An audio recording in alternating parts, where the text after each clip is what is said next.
मैं शासन में बैठा हूं, मुझे मालूम है इस प्रकार से रुपया इतनी तेजी से गिर नहीं सकता। रुपया इस साल एशिया की सबसे खराब प्रदर्शन करने वाली मुद्रा बन चुका है, जबकि सरकार अभी भी उसी गाने पर है कि हम सबसे ज्यादा तेजी से विकसित हो रही फास्टेस्ट ग्रोइंग मेजर इकोनॉमी है। In fact it has become the worst performing currency as far as Asia is concerned. मुद्रा तब गिरती है जब डॉलर की मांग घरेलू मुद्रा की मांग से तेजी से बढ़ रही हो। अब आपको डॉलर ज्यादा खरीदना होगा, महंगा खरीदना होगा। अंतरराष्ट्रीय बिरादरी भी इसी तरीके से देखती है कि अगर कोई करेंसी नीचे जा रही है, इसका मतलब all is not well in the economy. देश की अर्थव्यवस्था को चलाने के लिए जो जो महत्वपूर्ण चीजें चाहिए, उनमें से बहुत सारी चीजें अभी भी हम इंपोर्ट करते हैं, और जैसे ही करेंसी वीक होती है, इंपोर्ट महंगा हो जाता है। फायदा कैसे हो रहा है? बड़ी मजेदार बात है कि वे कंपनियां जिनके पास विदेशों में संपत्ति है, उनका कैपिटलाइजेशन बढ़ जाएगा, उनकी वैल्यू बढ़ जाएगी। अगर एक आम नागरिक खड़ा होकर यह सवाल पूछना चाहे कि मेरे देश की करेंसी नीचे जा रही है, मैं सवाल किससे पूछूं? क्या वह सवाल आरबीआई से पूछा जाएगा? क्या वह सवाल अपने मालिक से पूछा जाएगा? क्या वह सवाल डोनाल्ड ट्रंप से पूछा जाएगा? स्वाभाविक है कि नहीं। यह सवाल सरकार से पूछा जाएगा। Government is the custodian of our currency. ये ऐसे नहीं होता मित्रों, मैं शासन में बैठा हूं, मुझे मालूम है इस प्रकार से रुपया इतनी तेजी से गिर नहीं सकता। अरे ये नेपाल का रुपया नहीं गिरता है, बांग्लादेश की करेंसी नहीं गिरती है, पाकिस्तान की करेंसी नहीं गिरती, श्रीलंका की करेंसी नहीं गिरती। क्या कारण है हिंदुस्तान का रुपया पतला होता जा रहा है? जिस प्रकार से डॉलर मजबूत होता जा रहा है, रुपया कमजोर होता जा रहा है, विश्व व्यापार में भारत टिक नहीं पाएगा। ये सुनकर आपको क्या याद आया? मुझे तो राहत इंदौरी साहब याद आते हैं। उन्होंने कहा, अड़े थे जिद पर कि सूरज बना कर छोड़ेंगे, अड़े थे जिद पर कि सूरज बना कर छोड़ेंगे, पसीने छूट गए एक दिया बनाने में। खैर, when this government came to power, rupee was at $62.33 और इस वीक it has crossed 90। रुपया इस साल एशिया की सबसे खराब प्रदर्शन करने वाली मुद्रा बन चुका है, जबकि सरकार अभी भी उसी गाने पर है कि हम सबसे ज्यादा तेजी से विकसित हो रही फास्टेस्ट ग्रोइंग मेजर इकोनॉमी है। नमस्कार, प्लीज सिट डाउन में आपका स्वागत है। और आज हम बात करने वाले हैं गिरते हुए रुपए पर। ये इतना जरूरी क्यों है, इस पर भी बात करेंगे। और ये सच्चाई है कि देश में जब भी रुपये पर इस तरह का क्राइसिस आता है, ये रुपया गिरता है, तो सोशल मीडिया में एकदम ऐसा लगता है जैसे टेम्परेचर बहुत बढ़ गया है। हर कोई सरकार को कोसता है, कोई विदेशी ताकतों को कोसता है। कुछ लोग जापान और चीन का उदाहरण भी देते हैं कि देखिए वो लोग तो अपनी करेंसी को जानबूझकर अंडर वैल्यूड रखते हैं। लेकिन मजे की बात यह है कि अधिकांश भारतवासी, अधिकांश जो लोग हैं, जिनमें वे विद्यार्थी शामिल हैं जो सिविल सर्विसेज की परीक्षा के लिए तैयारी कर रहे हैं, उनमें से अधिकांश लोग इस करेंसी एक्सचेंज का जो अर्थशास्त्र है, उसका जो समाजशास्त्र है और उसकी जो राजनीति है, उससे अपरिचित होते हैं। इसलिए आज हम इसी पर चर्चा करने वाले हैं, क्योंकि पिछले कुछ महीनों में ये डॉलर के अगेंस्ट रुपया जो है लगातार फिसलता हुआ दिखाई दिया है। अब 90 रुपीस पर डॉलर के आसपास चल रहा है। सिर्फ डॉलर का मामला नहीं है, इंडिया की करेंसी जो है वो यूरो के अगेंस्ट, पाउंड के अगेंस्ट और इंटरनेशनल करेंसीज के अगेंस्ट भी लगातार गिर रही है। In fact it has become the worst performing currency as far as Asia is concerned. सवाल है कि ऐसा क्यों हो गया है, आज इसी को समझने की कोशिश हम करेंगे। पहले तो ये समझते हैं कि क्या एसेंशियली एक बुरी चीज है, क्योंकि कई बार तो सरकार कहती है एक अच्छी चीज है, तो we'll talk about that also. तो सबसे पहला सवाल कि क्या डॉलर वर्सेस रुपी केवल एक नंबर है? हाल में एक बाकायदा एक संदेश चल रहा था जिसमें कहा कि हमें क्या लेना देना डॉलर से, हम तो जेब में रुपया लेकर जाते हैं और रुपए से सामान खरीदते हैं, डॉलर बढ़े या घटे हमें क्या फर्क पड़ेगा। Let us talk about it also. लेकिन सबसे पहले व्हाट इज एक्सचेंज रेट, इसका मतलब क्या है? देखिए, इस बात को समझिएगा कि करेंसी भी एक कमोडिटी है, उसे खरीदा जाता है, बेचा जाता है, इसलिए उसकी भी एक कीमत होती है, और यह कीमत रिलेटिव होती है उन करेंसीज के जो करेंसीज आप खरीद या बेच रहे हैं। अगर आप भारत से कहीं बाहर जा रहे हैं और आप ये उम्मीद करें कि किसी जगह पर आप 10,000 रुपए लेके पहुंचेंगे और वहां बदले में आपको 10,000 रुपए मिलेंगे, ऐसा होगा नहीं। क्योंकि मान लीजिए आप 10,000 रुपए लेके जाएंगे और उसके बदले में 10,000 डॉलर तो नहीं मिलेंगे, वो आपको 110-120 डॉलर के बीच में कुछ मिलेगा। तो यहां पर ये एक्सचेंज रेट जो है कम्स इनटू प्ले। आज एक डॉलर की कीमत अगर 90 रुपए है तो एक्सचेंज रेट हुआ $1 = 90 INR। तो ये जो है ये क्या हमेशा से ऐसा था? नहीं। अगर मान लीजिए, मुझे याद है बचपन में जब हम लोग डॉलर के बारे में सोचते थे तो डॉलर अखबार में छपता था कि उसकी कीमत कितनी होगी, और वो 8 रुपए 70 पैसे, 8 रुपए 50 पैसे था। आजादी के समय 3 रुपए के आसपास था, 3 सवा 3 रुपए था। आज ये 90 रुपए हो गया है। इससे क्या मतलब है? इसका मतलब ये है कि जैसे किसी भी एक्सचेंज मार्केट में, कोई भी मार्केट दरअसल एक एक्सचेंज ही होती है। आप रुपया लेकर जाते हैं, पैसा लेकर जाते हैं, बदले में सामान लेकर आते हैं। ऐसे स्टॉक एक्सचेंज, स्टॉक मार्केट जो है वो भी एक एक्सचेंज है। आप पैसा देते हैं, बदले में एक शेयर लेते हैं दूसरा। ऐसे एक फॉरेक्स मार्केट भी है जहां पर आप एक करेंसी लेकर जाते हैं और एक्सचेंज कर दूसरी करेंसी लाते हैं, और उस समय जो एक्सचेंज रेट होता है, फ्लोटिंग एक्सचेंज रेट, इस आज की डेट में $1 की कीमत क्या होगी, यही दरअसल एक्सचेंज रेट है। अब एक्सचेंज रेट जो है वह लगातार, आप देख रहे हैं कि कम से कम रुपए के मामले में लगातार नीचे की तरफ जा रहा है। जिसका मतलब है, आप जब हम इसके ग्राफ को पढ़ते हैं तो समझिएगा कि जब ग्राफ ऊपर जा रहा होता है तो इसका मतलब यह है कि दरअसल रुपया नीचे जा रहा है, क्योंकि जो डॉलर की कीमत है वह होती है ऊपर की तरफ जाती हुई। तो कुल मिलाकर बहुत सारे देशों में माना यह जाता है कि जो ट्रेडिंग है, ये जो यूरो, डॉलर और रुपए की ट्रेडिंग है, ये अर्थव्यवस्था की वास्तविक ताकत को भी दिखाती है। जीडीपी, इन्फ्लेशन, अनएम्प्लॉयमेंट, इन सारे चीजों का संबंध अंततः इस एक्सचेंज रेट पर भी पड़ता है। यानी कि जब दो देशों की करेंसी की तुलना की जाती है तो यह केवल उनकी अर्थव्यवस्था की तुलना नहीं होती, यह इनकी करेंसी की जो वास्तविक स्ट्रेंथ है ग्लोबल मार्केट में, वो बहुत सारी चीजों पर निर्भर कर रही होती है। ये वास्तविक सत्ता पर भी निर्भर कर रही होती है, स्टेबिलिटी की संभावना पर निर्भर कर रही होती है, और स्वाभाविक है सबसे ज्यादा डिमांड एंड सप्लाई पे डिपेंड करती है कि आपकी करेंसी की डिमांड कितनी है। कितने लोग अपनी करेंसी को रुपए में बदलना चाहते हैं। रुपए में क्यों बदलना चाहेंगे? क्योंकि उन्हें भारत से जो चीजें लेनी है वे चीजें खरीदनी होंगी, इसलिए उसकी जरूरत पड़ेगी। तो कुल मिलाकर रुपए का गिरना कोई दुर्घटना भर नहीं है, ये एक गहरी स्ट्रक्चरल चीज है, फाइनेंशियल स्ट्रक्चरल चीज है। ये उसकी तरफ संकेत करता है, और ये कई मामलों में जो तनाव है अलग अलग सोसाइटीज और इकोनॉमीज के बीच, उसे भी एक्सप्रेस करता है। तो स्वाभाविक तौर पर जो सवाल बनता है वो यह है कि क्यों ना इस बात को थोड़ा गहराई से समझा जाए कि भारतीय रुपया, INR जो है वो डेप्रिशिएट क्यों कर रहा है, ये इसमें गिरावट क्यों है। तो जैसा कहा कि जो गिरावट होती है ये कई सारी चीजों को इंडिकेट करती है। ये इकोनॉमी की हेल्थ को इंडिकेट करती है, ये पॉलिटिकल हेल्थ को भी इंडिकेट करती है। और बहुत बार जब आप इस तरह के सवालों में पॉलिटिकल लीडर्स द्वारा हल्के कमेंट्स बात देखते हैं तो आपको अफसोस होना चाहिए कि हमारी जो पॉलिटिकल क्लास है वो महत्वपूर्ण मुद्दों को कैसे हल्का बनाने की कोशिश कर रही है। जैसे अगर कोई ये कहता है कि नहीं जी हमें क्या लेना देना, हम तो रुपए से, या किसी का कहना कि नहीं नहीं रुपया नहीं गिर रहा, डॉलर मजबूत हो रहा है। ये जाहिर है कि हल्के किस्म की टिप्पणियां हैं, क्योंकि ये टिप्पणियां वास्तविक सच्चाई को नहीं बताती। तो समझने की कोशिश करते हैं कि गिरावट के पीछे का अर्थशास्त्र क्या है। मुद्रा तब गिरती है जब डॉलर की मांग घरेलू मुद्रा की मांग से तेजी से बढ़ रही हो, यानी कि जो इन्वेस्टर्स हैं उन्हें लॉन्ग टर्म जो ट्रस्ट है एक करेंसी पर या एक इकोनॉमी पे वे गिर रहा हो। आप समझ सकते हैं कि भारत में डॉलर वाली जो अलग अलग इंस्टीट्यूशंस हैं वो भारत में क्यों आएंगे। वो भारत में आएंगे FII बनकर आएंगे, वो भारत में इन्वेस्टमेंट के लिए आएंगे, या भारत की कुछ चीजों को खरीदने के लिए आएंगे।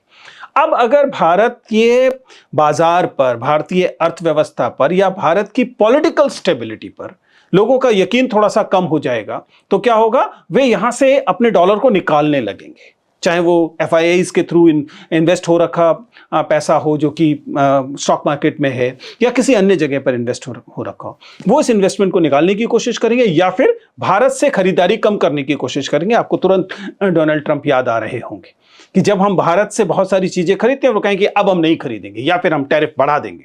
तो क्या होगा कि वाली मांग कम हो जाएगी। आपकी करेंसी की मांग कम होने का मतलब ही ये है कि अब आपको डॉलर ज्यादा खरीदना होगा, महंगा खरीदना होगा। ये जो महंगा खरीदना है इससे भी करेंसी का प्राइस जो है यानी कि डॉलर का प्राइस भारतीय रुपए की तुलना में मजबूत हो गया।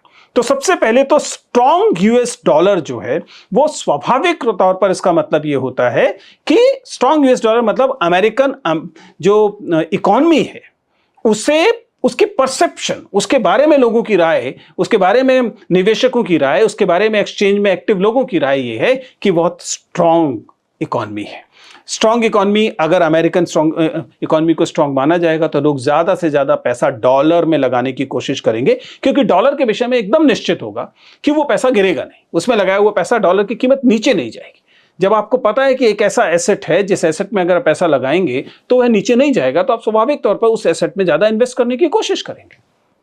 फिर जैसा मैंने कहा, हाल में ये जो 50% टैरिफ वाला मामला आया, इसका मतलब यह था कि जो हमारे एक्सपोर्ट्स हैं वो उन पर बहुत गहरा झटका लगा। और ये जब एक्सपोर्ट्स पे झटका लगा तो इसका मतलब स्वाभाविक तौर पर यह है कि भारत के जो प्रोडक्ट्स हैं वो बाहर महंगे हो गए, कम लोग उसे खरीद रहे हैं, इसका मतलब उनकी डिमांड कम हो रही है, और एक्सपोर्टर्स अंततः डॉलर अर्जित करते हैं।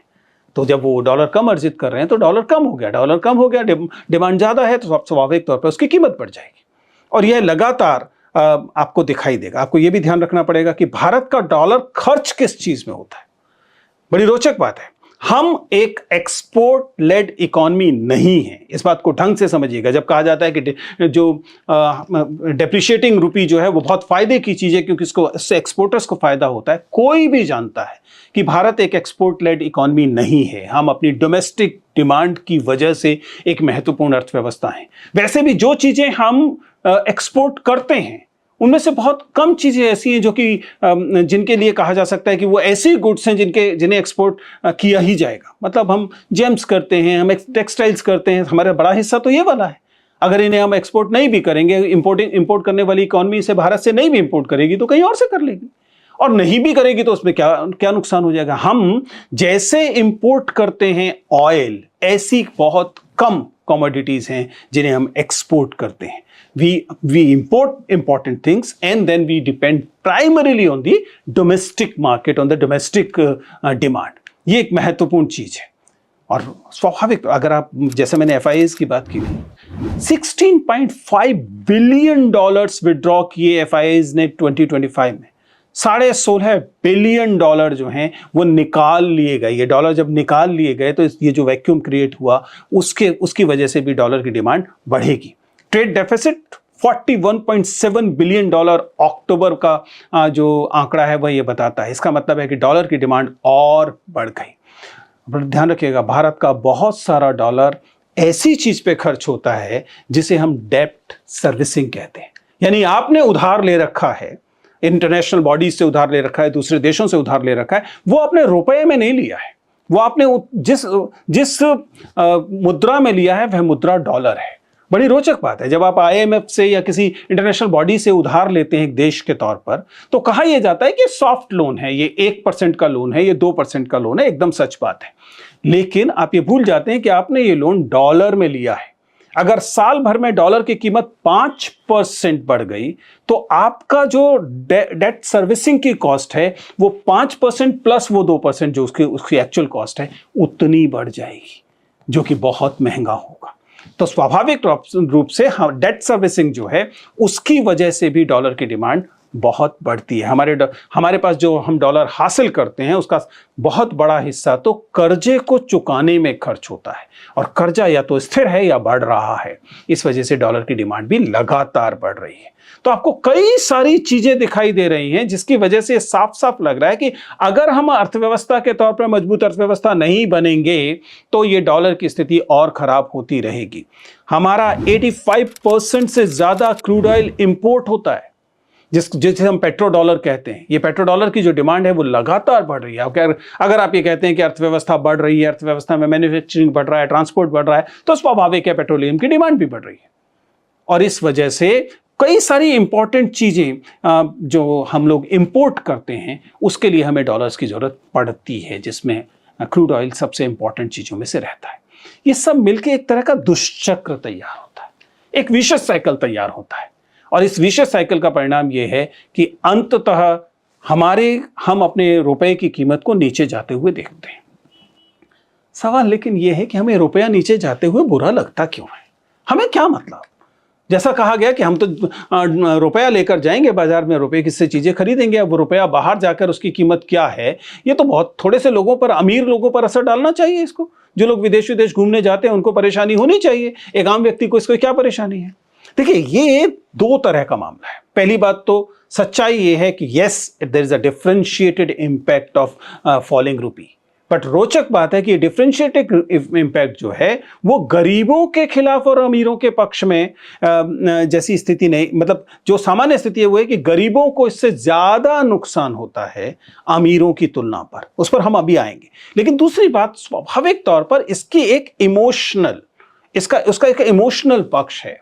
इसे आप आसान भाषा में करेंसी नेशनलिज्म कह सकते हैं। ये ठीक ऐसे है जैसे कि आप खेलों में देखना चाहते हैं कि आपका देश ऊपर हो, आप किसी भी किस्म की प्रतियोगिता में देखना चाहते हैं कि आपका देश ऊपर दिखाई दे, वैसे ही आपकी दिली इच्छा होती है कि आपकी करेंसी भी ऊपर दिखाई दे। जैसे देश का झंडा ऊपर दिखाई दे, ऐसे देश की करेंसी भी। तो एक सेंस में एक प्रतीकात्मक महत्व भी है, क्योंकि अब जैसे जैसे रुपया फिसलता है तो स्वाभाविक तौर पर एक ऐसा नैरेटिव भी खड़ा होता है जो बताता है कि हमारा देश कमजोर हो रहा है। लेकिन एक बात तो स्वाभाविक तौर पर यह है कि आपको बुरा लगेगा अगर मैं बता रहा हूं कि मैंने अखबार में $8 रुपए का $1 देखा है, 8 रुपए 20 पैसे, 8 रुपए 30 पैसे का $1 देखा है, तो आप नई पीढ़ी को यह सुनकर हैरानी होगी, अच्छा एक समय में हमारा रुपया इतना मजबूत था। ये तो एक इमोशनल एस्पेक्ट हुआ। और करेंसी नेशनलिज्म एक किस्म की ह्यूमन बात है। स्वाभाविक तौर पर आप जिस देश में रहते हैं, जिस देश से प्यार करते हैं, उसमें देश की करेंसी को नीचे जाते हुए देखकर आपको बुरा लगेगा।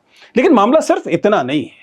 करेंसी नेशनलिज्म के अलावा भी फैक्टर्स हैं जो इस रुपए के नीचे गिरने को एक प्रतीक की तरह देखते हैं। पूरे अंतर्राष्ट्रीय बाजार भी इसे एक प्रतीक की तरह देखता है, अंतर्राष्ट्रीय बिरादरी भी इसी तरीके से देखती है कि अगर कोई करेंसी नीचे जा रही है, इसका मतलब all is not well in the economy. या तो वो स्टेबल होनी चाहिए। देखिए, वो ऊपर जाए अनिवार्यतः ये जरूरी नहीं है, लेकिन स्टेबिलिटी बहुत इंपॉर्टेंट है। इसलिए करेंसी नेशनलिज्म एकदम हवाई चीज नहीं है, उसे एक तरीके की थोड़ी सी सच्चाई भी पता लगती है, उसे देखना पड़े। लेकिन उस शोर में नहीं खो जाना चाहिए जो शोर नैरेटिव से पैदा होता है, केवल हल्ला मचने से पैदा होता है। ये पॉलिटिकल पार्टीज, जैसा हमने देखा कि चुनावों में इस्तेमाल करने वाले मुद्दे से कुछ गंभीरता से देखना चाहिए। एक स्ट्रॉन्ग करेंसी किसी भी देश को आकार देती है। एक स्ट्रॉन्ग करेंसी जो है वह देश को एक तरह की स्थिरता देती है, और जो कमजोर करेंसी होती है वह भी प्रभावित करती है। सामान्यतः यह प्रभाव नकारात्मक होता है। देखिए, किसी भी करेंसी, इस बात को भी समझिए कि हम बार बार इसकी तुलना मुख्यतः डॉलर के साथ करते हैं। हम लोगों ने एक पूरा वीडियो बनाया था डी-डॉलराइजेशन पर, उसे समझिएगा कि क्यों हर चीज की तुलना जब डॉलर से की जाती है तब हम अपनी अर्थव्यवस्था पर नियंत्रण का हक एज अ नेशन खो देते हैं, क्योंकि डॉलर से तय होने लगता है कि हमारी अर्थव्यवस्था कैसी चल रही होगी। और चूंकि दुनिया का इंटरनेशनल जो अंतर्राष्ट्रीय बाजार है, इंटरनेशनल ट्रेड जो है, व्यापार जो है, उसका अधिकांश हिस्सा डॉलर से होता है, इसलिए डॉलर की तुलना में आपकी करेंसी का मजबूत या कमजोर होना बहुत प्रभावित करता है। कुछ लोग स्वाभाविक तौर पर इसके फायदे भी बताते हैं। फायदे बताते हैं कि एक्सपोर्ट जो है वो फायदेमंद हो जाता है। जाहिर है कि आपका आप एक्सपोर्ट करते हैं चीज़ों को डॉलर में, आपने किसी चीज़ को $100 में जो है बेचा, तो $100 में बेचने का मतलब पहले $100 में आपको 890 रुपये मिलते थे, आज 90 रुपये हो जाने पे 900 रुपये मिलने लगे। आपको 10 रुपये का सीधा सीधा फायदा हो गया, आपने कुछ नहीं किया, आपने वही सामान बेचा, वैसे ही भेजा, बिल्कुल उसी तरीके से उसे तैयार किया था, लेकिन आपको अचानक उसमें जो है वो $10 या 10 रुपये या 100 रुपये का फायदा होने लगा। डिपेंड करता है कि कितना अंतर आए। ऐसे ही जो विदेशी लोग, आप जानते हैं कि भारत की अर्थव्यवस्था का एक बड़ा हिस्सा रेमिटेंस बेस भी है। बहुत सारे भारतीय विदेशों में जाकर बस गए हैं, अपने घरों को पैसा भेजते हैं। वो पैसा जाहिर है कि अपने यहाँ से डॉलर में भेजते हैं और आपके यहाँ आपको आकर रुपए में मिलता है। तो पहले अगर वो $1000 भेजते थे तो आपको मान लीजिए 85,000 रुपया मिलता था, और आपको 90,000 मिलने लगता है। आपको 5,000 रुपया बेमतलब मिलने लगा, क्योंकि वहाँ तो उतनी मेहनत से भेजा जा रहा है $1000। तो ये जो रेमिटेंस है इसमें भी फायदा दिखाई देता है। और एक फायदा ये दिखाई देता है कि आयात चूंकि महंगा हो जाता है तो लोग कम आयात कर लेते हैं। अब ये एक चुटकुले जैसा तर्क है, लेकिन ये बात सच है कि अगर मान लीजिए कोई चीज महंगी हो गई तो आप कहेंगे कि चलो कम खरीदते हैं। कम खरीदेंगे तो आपका इंपोर्ट कम होगा, और इस तरीके से आप भारतीय जो उत्पाद हैं उनसे काम चलाने की कोशिश करेंगे। एक सेंस में डोमेस्टिक डिमांड बढ़ेगी, ऐसा कहा जाता है। लेकिन नुकसान भी बहुत सारे हैं, दरअसल कहीं ज्यादा हैं। पहला तो जैसे बताया कि भारत एक एक्सपोर्ट लेड इकोनॉमी नहीं है, इसलिए एक्सपोर्टर्स को होने वाले फायदे के बारे में बात करने का कोई खास औचित्य नहीं है। We are import dependent country. हमें कच्चा तेल चाहिए, इलेक्ट्रॉनिक कंपोनेंट्स चाहिए, यहां तक कि हमें फूड प्रोडक्ट्स भी चाहिए, फर्टिलाइजर्स चाहिए। देश की अर्थव्यवस्था को चलाने के लिए जो जो महत्वपूर्ण चीजें चाहिए, उनमें से बहुत सारी चीजें अभी भी हम इंपोर्ट करते हैं। और जैसे ही करेंसी वीक होती है, इंपोर्ट महंगा हो जाता है। लोग यूरिया के लिए जान दे रहे हैं, लाइनों में लगे हैं कि उनको यूरिया मिल जाए, उनको यूरिया नहीं मिल रहा है। आत्महत्या तक करने के केसेस आपको दुनिया में दिखाई दे रहे हैं, देश में दिखाई दे रहे हैं। दूसरा, जैसा मैंने कहा, कर्ज चुकाना महंगा हो जाता है। कर्ज जब लिया था उस समय डॉलर 60 रुपए का था। आपने मान लीजिए $1 लाख का कर्ज लिया था तो उसकी कीमत उस समय 60 लाख रुपए थी। आज वो बढ़कर 90 लाख रुपए हो गई है। यानी कि एक तो आपको ब्याज चुकाना है, दूसरा आपको करेंसी एक्सचेंज की भी कीमत चुकानी है। और ये करेंसी एक्सचेंज अगर एक ही साल में 5-5% का अंतर आ जा रहा है, जो कि बहुत बड़ा अंतर है, तो आप पाएंगे कि आपके लिए इंटरनेशनल डेट जो है वो बहुत नुकसानदेह चीज हो गया। इंटरनेशनल डेट जो है उसकी सर्विसिंग आपके लिए इतनी मुश्किल हो गई कि इतनी तेज तो आपकी अर्थव्यवस्था उससे बढ़ेगी भी नहीं, इतनी तेज तो उसमें कैपिटल फॉर्मेशन भी नहीं होगा। यानी कि कुल मिलाकर कर्जा जो है वो आपके लिए एक तरह का डेट ट्रैप बन जाएगा। आपके लिए एक कर्जा जो है वो एक तरह का ट्रैप बन जाएगा। आप उस एक देश के तौर पर उससे निकल कर ही नहीं आ पाएंगे। तो यह जो, ध्यान रखिएगा, मैं फिर से याद दिला रहा हूं, ये मत मानिएगा कि देश के हर निवासी के लिए इसका प्रभाव बराबर होगा। जो लोग कमजोर हैं उनके पास बेचने की चीज क्या है? उनके पास बेचने की चीज सामान्यतः देश की अधिकांश आबादी के पास बेचने की जो चीज है वो उनका श्रम है। और रोचक बात यह है कि श्रम की अंतर्राष्ट्रीय कीमत स्वाभाविक तौर पर आपकी करेंसी से जुड़ी होती है। एक मजदूर जो कि यूरोप में या ऑस्ट्रेलिया में या अमेरिका में 1 घंटे काम करके जितना कमाता है, अगर आप उसकी तुलना उस कन्वर्जन को भारतीय रुपयों में करें तो आप पाएंगे कि यह लगातार ये अंतराल बढ़ता गया है। यानी कि भारतीय मजदूर उसी काम को करने में भारत में जो पैसा कमाता है वह अंतर्राष्ट्रीय बाजार में या किसी महत्वपूर्ण अर्थव्यवस्था में उसी श्रम की कीमत की तुलना में बहुत कम रह जाता है। इसका मतलब रिलेटिव सेंस में, सापेक्ष तौर पर, यह आम इंसान, आम मजदूर, आम कामगार जो है वह गरीब से गरीबतर होता जाता है। इसलिए एक बड़ा अंतर है, ये एक बड़ा प्रभाव है करेंसी का आम जनता पर, जिसे हम लगातार नजरअंदाज करते हैं। क्योंकि हमें अपेरेंटली ऐसा लगता है कि हमने रुपया देकर सामान खरीदा, रुपया देकर हमने सर्विस बेची, रुपया देकर हमने मजदूरी की, इसलिए हमें डॉलर से क्या लेना देना। लेकिन सच्चाई है कि वही काम अंतर्राष्ट्रीय बाजार में जो वास्तविक पैसा, जो वास्तविक कीमत, वास्तविक मुद्रा अर्जित कर रहा होगा, भारत में वह लगातार कम होती जाएगी इस करेंसी एक्सचेंज में नेगेटिव प्रभाव आने से। जैसा हमने कहा, ये अनइक्वल है। महंगे आयात में कौन से आयात महंगे होंगे? ईंधन, LPG, medicine, crude oil, fertilisers, transport, electricity, ये सारी चीजें कौन इस्तेमाल कर रहा है? आम व्यक्ति इस्तेमाल कर रहा है। एक्सपोर्ट के में फायदा होने से इन आम लोगों को कोई विशेष फायदा नहीं हो रहा। और वेजेस या तो स्टेगनेंट है या परचेजिंग पावर के हिसाब से नीचे जा रही है। यानी कि आपकी मजदूरी नहीं बढ़ रही है, और जिन चीजों पर आप अपनी मजदूरी खर्च करते हैं, आम इंसान जिस चीजों पर मजदूरी खर्च करता है, वो इस वजह से और महंगी होती जाती है। हमारी वे इंडस्ट्रीज जो इंपोर्ट इनपुट्स पर डिपेंड करती हैं, वो क्या करती हैं? बड़ी रोचक बात है। इंपोर्ट चूंकि महंगा हो गया, इनपुट्स चूंकि महंगी हो गई, वो अपनी लेबर कॉस्ट कम करने की कोशिश करती है। यानी कि अब देखिए ना, पूरा लेबर कोड आपको दिखाई देगा जो आपको बताता है कि अब आप 8 घंटे नहीं 12 घंटे काम करेंगे, आपसे सीधा 4 घंटे छीन लिए जाएंगे, और जरूरी नहीं है कि उसका वास्तविक प्रभाव आपकी आमदनी पर पड़ेगा, नहीं पड़ेगा, क्योंकि धीरे धीरे 12 घंटे की शिफ्ट एक नया नॉर्मल हो जाएगी। फिर आप उसी मजदूरी में, जिस मजदूरी में आप 8 घंटे काम करते थे, 12 घंटे काम करने लगे।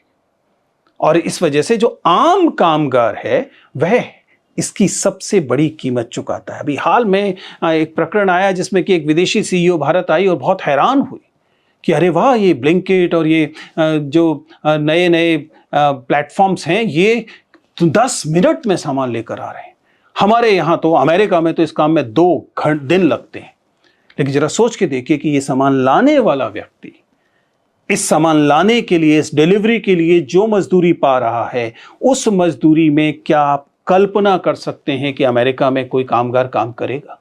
ऑस्ट्रेलिया ने हाल में इन गिग वर्कर्स ने, जो कि उबर चलाते हैं या जो वहाँ पर कहा जाता है डोर डैशिंग करते हैं, यानी कि ये सामान को यहाँ से वहाँ ले जाते हैं, उन्होंने $31 प्रति घंटा, चाहे काम मिले या ना मिले, $31 प्रति घंटा की डिमांड अपने जो प्लेटफॉर्म है उससे की है। $31 को कन्वर्ट करेंगे तो आपको पता लगेगा $1600 प्रति घंटा। ये जो कन्वर्ट करना है, असली मसला यहीं पर है। एक कामगार जो कि किसी दूसरे देश में है, उसे अब उसी श्रम के लिए ज्यादा कीमत मिलेगी और आपको उसी श्रम के लिए कम कीमत मिलेगी। इस एक्सचेंज से ये तय होता है। तय ना भी हो तो प्रभावित तो डेफिनेटली होता ही है। तो फिर फायदा किसे होता है? अगर आम भारतीय को, आम इंसानों को, आम कामगार लोगों को नुकसान ही नुकसान हो रहा है, तो फायदा कैसे हो रहा है? बड़ी मजेदार बात है कि वे कंपनियां जिनके पास विदेशों में संपत्ति है, उनका कैपिटलाइजेशन बढ़ जाएगा, उनकी वैल्यू बढ़ जाएगी। विदेशी निवेशक, उनके लिए भारतीय संपत्तियां और सस्ती हो जाएंगी, क्योंकि उन्होंने तो डॉलर में इन्वेस्ट करना है ना। जो संपत्ति, जो एसेट्स वे लोग खरीद रहे हैं, उसके लिए उन्हें डॉलर देना है और भारतीय संदर्भों में वह रुपए में जाने वाला है। इसलिए विदेशी निवेशकों को इससे फायदा होगा। या फिर वे लोग जो कि डेरिवेटिव्स लेकर जो रिस्क होता है उसकी हेजिंग कर लेते हैं, उनको फायदा होगा। आम नागरिक इस लेवल पर इन्वेस्टमेंट नहीं करता है, इस तरह की स्पेकुलेशंस नहीं करता है, इस किस्म की सट्टेबाजी नहीं करता है। फिर गिरता हुआ रुपया एक किस्म का आर्थिक हथियार बन जाता है, जिसमें जो मुनाफा कमाने वाला व्यक्ति है वो इससे होने वाले किसी भी नुकसान को ट्रांसफर करता है, फायदा अपने पास रख लेता है। यह आपको साफ साफ दिखाई देगा। लेकिन हमारा सवाल किससे? अगर एक आम नागरिक खड़ा होकर यह सवाल पूछना चाहे कि मेरे देश की करेंसी नीचे जा रही है, मैं सवाल किससे पूछूं? क्या वह सवाल आरबीआई से पूछा जाएगा? क्या वह सवाल अपने मालिक से पूछा जाएगा? क्या वह सवाल डोनाल्ड ट्रंप से पूछा जाएगा? स्वाभाविक है कि नहीं। यह सवाल सरकार से पूछा जाएगा। Government is the custodian of our currency as well. इसलिए जब वित्त मंत्री ये कहते हैं कि कमजोर रुपया अर्थव्यवस्था के लिए अच्छा है और आरबीआई को केवल उतार चढ़ाव की चिंता करनी चाहिए, ये मुझे लगता है कि ये एक तरीके से जानबूझकर आधा सच बताना है, क्योंकि बुनियादी सच्चाई को यह नजरअंदाज करता है। बुनियादी सच्चाई, जैसा मैंने कहा, कि India is not an export led economy, we are import dependent economy. हम जो निर्यात है उस पर आधारित अर्थव्यवस्था नहीं है, हम आयात पर आधारित अर्थव्यवस्था हैं। इसलिए गिरता हुआ रुपया महंगाई बढ़ाता है, प्रोडक्शन की कॉस्ट बढ़ाता है, किसान, मजदूर, कामगार के लिए मुश्किल करता है, उसके श्रम की कीमत को कम करता है, आम व्यक्ति उससे प्रभावित होता है। इसलिए सरकार को इसके बारे में एक्शन लेना चाहिए और सरकार को यह सुनिश्चित करना चाहिए कि जब भी रुपया गिरता है तो आम जनता को उसके लिए पर्याप्त कंपनसेशन मिलना चाहिए, और यह बहुत जरूरी है। अगर ऐसा नहीं होता है तो इसका मतलब सरकार उस जिम्मेदारी से भागती है। और बहुत सारी चीजें, जाहिर है कि अर्थव्यवस्था को मैक्रो और माइक्रो लेवल पर चीजें करनी पड़ेंगी। जैसे कि हम अपना इंपोर्ट अगर कम कर सकें तो फिर इससे हमें नुकसान होना कम हो जाएगा, लेकिन उसके लिए आपको अपनी मैन्युफैक्चरिंग को मजबूत करना पड़ेगा। उसके लिए आपको अपनी अर्थव्यवस्था को इतना मजबूत करना पड़ेगा कि वो इंटरनेशनल चीज पर कम डिपेंडेंट हो जाए। दूसरा तरीका, जैसा हमने कहा था, डी-डॉलराइजेशन एक तरीका हो सकता है, लेकिन डी-डॉलराइजेशन एक डिप्लोमेटिक एक्शन है। और जिस तरह से हम अमेरिका के एक्शंस को हाल फिलहाल में देख रहे हैं, खासतौर से टैरिफ्स इत्यादि को लेकर, हमें नहीं लगता कि ये आसानी से लिया जा सकने वाला फैसला है। सरकार ऐसा फैसला लेने से लगातार बचेगी। खैर, एनीवे, सवाल ये है कि हमें एक मजबूत करेंसी चाहिए या कमजोर करेंसी का चाहिए। जब कोई ये कहता है कि नहीं, हमारे लिए कमजोर करेंसी फायदेमंद है या कमजोर करेंसी या मजबूत करेंसी से हमें कोई लेना देना नहीं होना चाहिए, मुझे लगता है कि वो एक झूठ है। ये बात सही है कि ये बात जटिल है, ये कॉम्प्लेक्स चीज है, इसे समझने में थोड़ा सा ताकत लगती है, पर इसका मतलब ये नहीं है कि हम इससे अप्रभावित रहते हैं। हम इससे अप्रभावित नहीं रहते। इसका डिफरेंशिएटेड इम्पैक्ट पूरे देश पर पड़ता है, कुछ लोगों पर कम, कुछ लोगों पर ज्यादा, कमजोर लोगों पर ज्यादा, मजबूत लोगों पर